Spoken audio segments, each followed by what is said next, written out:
So I have a big issue with the way that fashion is taught and our general discourse around fashion in general. Sometimes I feel like people speak about fashion in a way that fashion has only existed in Europe and the USA. And I can definitely say that this subconsciously affects how people see certain designers' work. I've noticed when I talk about or write an article around a designer that isn't from the typical London, Paris, Milan, New York sort of thing, people lose interest. You can almost see people's attention span waning.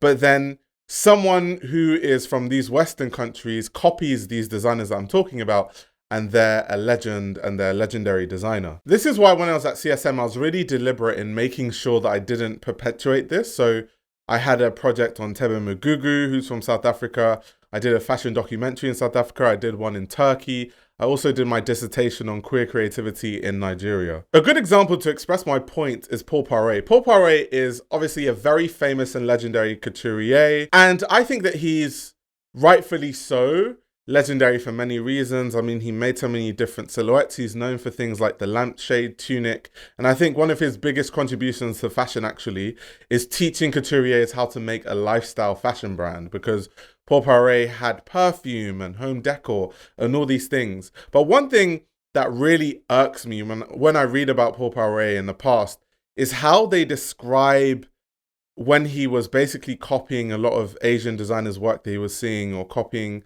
a lot of things that he saw in Asia, is how they would describe it as like this exotic Orientalism, which makes me so uneasy.